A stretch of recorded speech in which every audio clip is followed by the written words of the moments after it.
Hi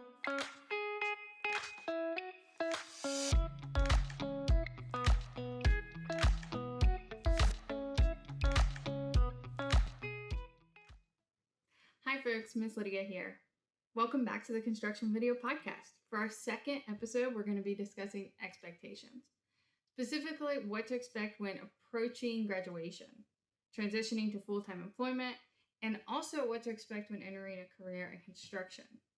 Before we get started though, I want to one more time thank the Rosie's Girls Committee at ACI for launching this video podcast. For those of you who don't know what ACI stands for, it's Allied Construction Industries, which is here in Cincinnati and where my office is. ACI has about 470 member companies, the majority of which are employers that are both union and non-union. That's something we're going to talk about in a later episode eventually. However, what that means for you is that by watching this podcast, you are connecting to hundreds of potential employers. If you want to learn more about connecting employers to your school, or maybe you're a student who's starting to explore potential employers for graduation or post-graduation, please get a hold of me. If we aren't already partnering with your school, get a hold of me. The Construction Career Advocacy Program is all about connecting schools to the construction industry in lots of different ways.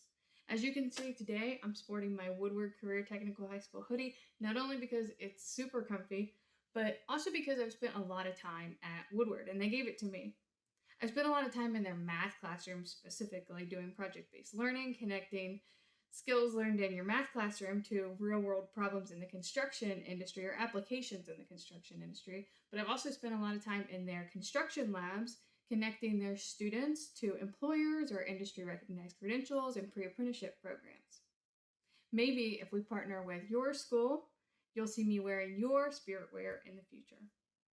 The other reason I'm wearing this specific hoodie today is because the construction professional we are going to be talking to here shortly happens to be a Woodward graduate. She was #1 in her class in 2017.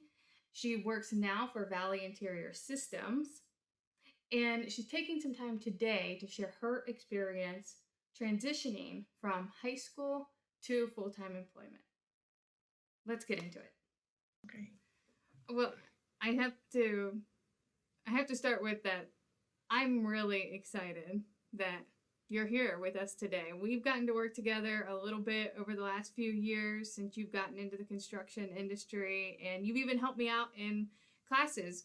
I want to take a minute to let you introduce yourself.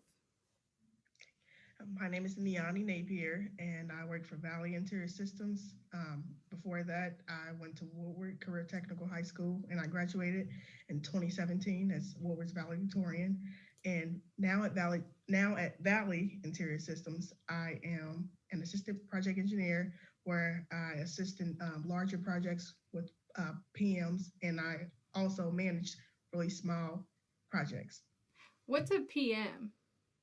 Project manager. A PM is a project manager. Okay, Yeah. cool. So why did you pick construction as a career? Were there other careers that you thought about before construction?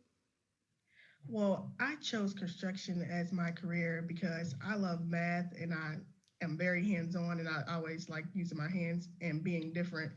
I always wanted to, one thing I always wanted to do was be a Spanish interpreter, and I still desired to be that. And So you get to use Spanish on the construction site? Is that something that's normal? Sometimes I do. I'm not actually all the way fluent, so I'm actually taking classes through Valley. That's ACI. cool. Yeah, Spanish Awesome. classes, so yeah. It sounds like Valley does things like support you in taking Spanish lessons. So why did you choose Valley Interior Systems as your employer? So I chose Valley because they're different to me. They stand out, and one thing I like is that everybody that works here, everyone is like family oriented, and it's a team of supporters. So that's one of my favorite things, actually. So it sounds like Valley's really supportive of things you want to do, like taking Spanish lessons. Um, that seems to be probably why one of the reasons you chose them as an employer. Do you have any advice for students trying to find the right employer for them? So, some advice that I would give as far as trying to find the right employer is to be sure that the people that you're planning on working for are good people and they're kind and that they are supporters and team players.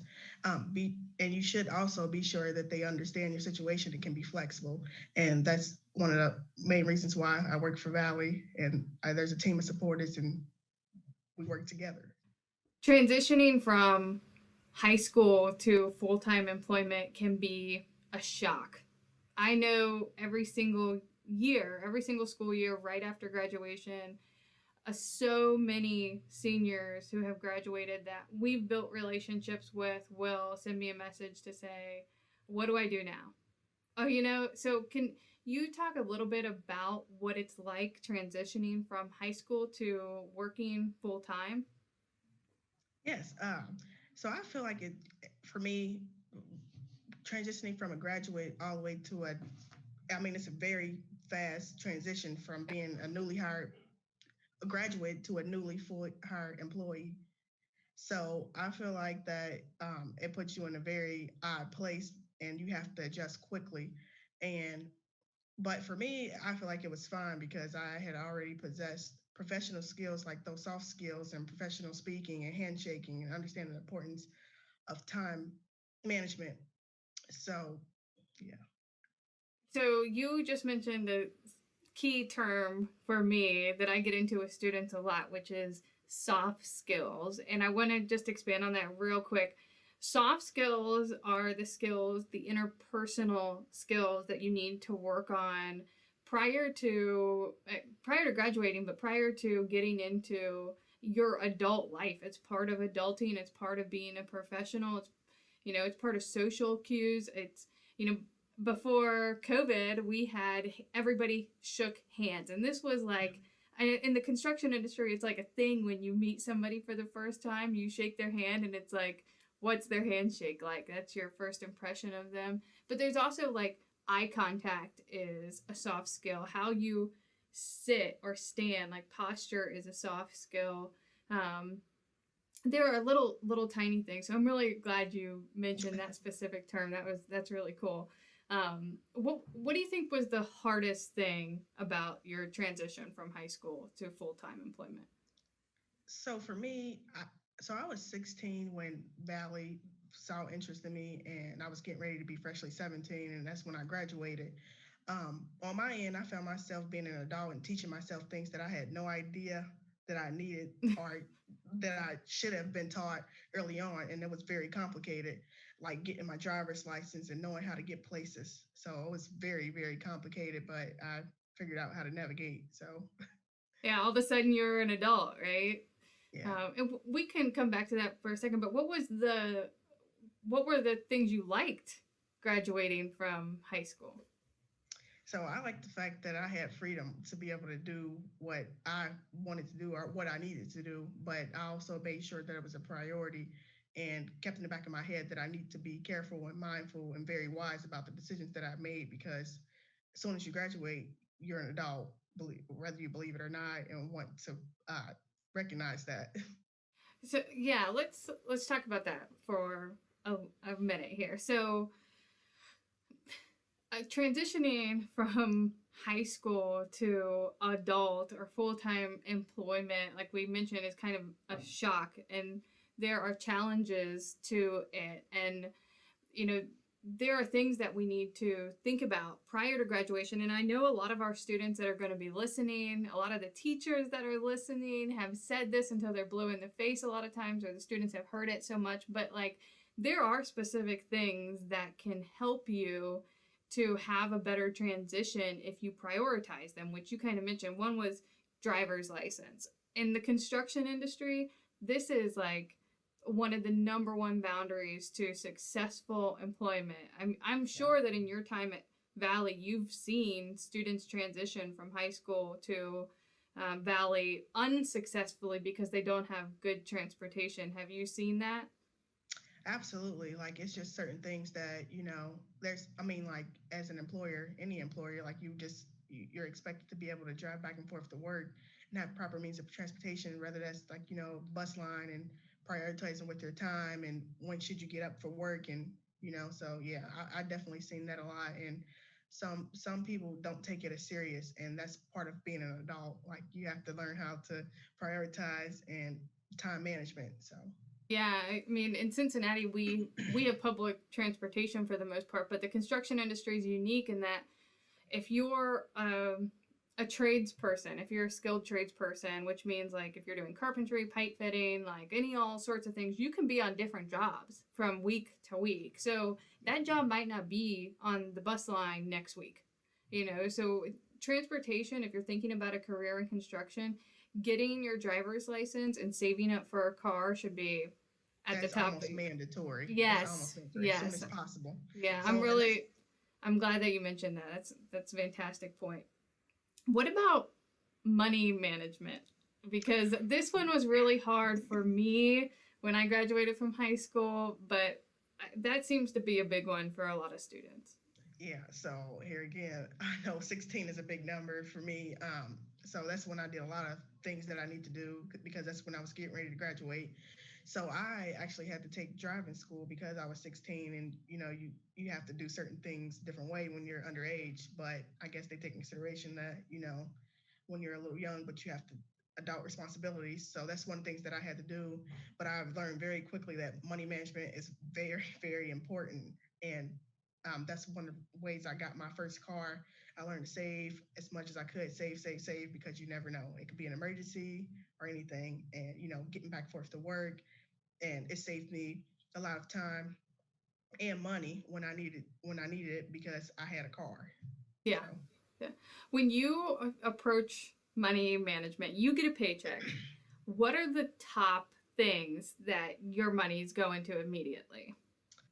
immediately my money is going to dental insurance, health insurance, um, savings, and now since I'm 21, uh, all these like a 401k Oh yeah. and bills, rent, car, car insurance, stuff like that. Yes, that's what my paychecks go to too. But it's important to sort of make that point for the students that are listening is that when you're in high school, you get a paycheck, and if you're lucky, that paycheck is specifically like a an allowance that you can kind of spend on the extra things you want to do with your friends or the things that you want to buy yourself. But the moment you graduate, all of a sudden your priorities have to flip, and the things you want to do with your friends or the stuff you want to buy has to come after this big list of need to like focus on money, right? Yeah, you um, have to take the time to, get use the money and utilize your time and prioritize to get to where you want to be in your life, and then you get to have fun. That's when you have the yeah, most fun. You yeah. get to But relax if that way. you work hard, you can play hard, right? I think that's Yes, kind of how it yes, works. Okay. like construction, and I love it. Yes. Well, one of the things that we've kind of been talking about a little bit here is planning. Like in general, we talked a little bit about money planning, but when I graduated from high school, all of a sudden I was responsible for lots of things like where am I going to live? There are things that you have to plan for. Is there anything that kind of stands out to you that maybe students can begin to plan for after graduation that isn't right in front of them at the moment?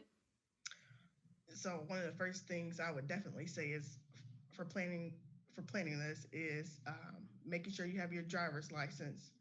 Um, just knowing what you want to do. I mean, having a plan as far as career wise, you need to be on that because it's really, really important. And you want to start planning for your future now. And I also want to say is um, also getting an apartment. If you feel like that's something that you need to get ready for the adulthood, then you do that. Then yeah. Yeah, finding an apartment is a good one because your living space is important to your quality of life. Like if you're working full time, you want to make sure that you have somewhere to go home where you can relax and feel safe and really decompress, because as rewarding as work can be, it's still work, and you need life work balance. That's something that students here are going to be hearing a lot as they become adults. And your living space is definitely at the top of the list. My Yeah. house is a construction site, and it's not fantastic Yeah, to when you're go home to. comfortable at home, you get to go home and you enjoy it. And then when you're ready, when it's time to go to work, you're able to come and work and focus because you had that peace of mind at home. I love that. Planning for your living space after high school is definitely important. Um, what What do you think is, once you're employed or if you're seeking employment? Let's talk about being employable. And for us, like, it's, we think of employable from the construction industry point of view, and I think that, as we're talking, yes, we are from the construction industry, but what we are saying, what we are going to be talking about, I like students to approach with broad perspective. Even if you're not going into the construction industry, this discussion on what it is to be employable is going to be important for you to hear. So, what, Niani, what do you think is important when it comes to being employable? What I would say is important about being employable is the expectations of being a good listener and a good communicator. Um, and after that, everything else will follow. So if you're able to do that, then you are able to commute. You will need to be able to commute. And if you're a good listener and a communicator, you will understand that you will need to be able to have proper means of transportation anywhere for whatever you want to do, and always ask questions and never stop. That's one thing that I will always say that I learned at a very early age. No matter what, ask questions. You have to be accountable and be reliable. Pay attention and take notes. Even if you're not good at it, always take notes because there's something from that you will need. I also want to say that being open to adjusting and changes, just like from transitioning from high school to a full time job, so or a full time career. And also being a team player and a leader is very important as well. Yeah, I mean, being a team player is something that sticks out to me. You've listed so many good things that I know that I have said over and over again in one way or another. And I know that the teachers who are listening have said those things. And the team player one, I think, encompasses a lot of what you're saying, because in order to be a good team player, you have to be a good listener. You have to be a good communicator. You have to be flexible. You have to be able to adjust to what's going on around you. You have to be respectful, and you have to be able to earn respect. It has to be mutual thing between you, the people around you, your supervisors. And this includes like little things like one, time management, showing up on time. I think that every single employer that I've ever asked, what is the number one thing you're looking for from an employee, it's just show up on time. And even if you don't know what to do, we'll teach you what to do, but if you can show up on time, you've got a foot in the door. You think that that's true? Yeah, absolutely, Okay, absolutely. good. What about, like, this is a big one with young students, is not understanding, like, you got to put your cell phone away. um, especially with a construction site, but in most professional settings, having your cell phone is not appropriate. Can you talk about that a little bit? Yes. So I can definitely speak construction wise and just in general. I mean, safety is all around. Being on your cell phone, you'll find that it's not good while you're at work, especially in my industry because there's so many things going on around you. You have to be aware, and anything can happen. So how can you be accountable and how can you be credible if you're not paying attention? And that's really, really huge. And safety is one of the big things in just careers that is very, very important. So cell phones, no. Yeah. Well, There's and I think that a lot of students who are used to having their cell phone, one of the things that comes to mind is, well, what if there is an emergency? What if somebody needs to get a hold of me? That's true. What if there is an emergency? And if you are, one of the things I tell the students I work with, that if you know there's something going on at home and you might have a potential issue, then talk to your employer, talk to your supervisor and say, look, I've got this situation. Somebody might call me. I might have to go. There are reasonable limits to like when you can pay attention to your cell phone. But the one thing I want to make sure that we reiterate is that everybody's got something going on all the time. Everyone does. I've got stuff going on. You got stuff going on. Everyone I know has stuff going on at home. And one of the ways to be successfully employable is to be able to kind of realize that you can't do anything about a lot of that stuff at work. And work can be a place where you can get away from that because you're doing something for yourself or for your family by working. You can let go of the stuff that's going on at home by just being present at work. Right. Yeah. And that's what takes me back to being a good communicator, because I know here at Valley, like that's one of the things that I really love is because we all have the common ground understanding that, everybody has a life, at home. And sometimes there's some things that you can't do anything about. So, there might be an emergency, but if you can communicate that, just let your employer know what's going on, they will be more than happy if you tell them, ahead of time. So yeah, I think that's very, very true. And, I know that Valley's a good employer. We've worked with Valley for a really long time. And I'm going to take a second real quick just to thank Valley Interior Systems for your time today and providing the opportunity to talk to you, because you are new to the industry, and it's so good to see so many young people in our industry and to get the opportunity to share your experience with other students. I'm really grateful that you're able to join us today. Thank you. It's a pleasure. Yay. Well, I just want to thank Valley Interior Systems one more time for the opportunity to speak with Niani today.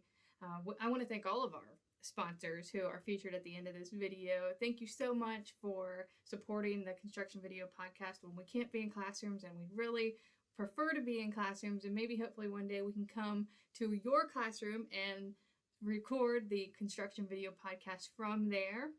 We have so many episodes planned for you. I'm really excited about it. And until then, thanks for watching.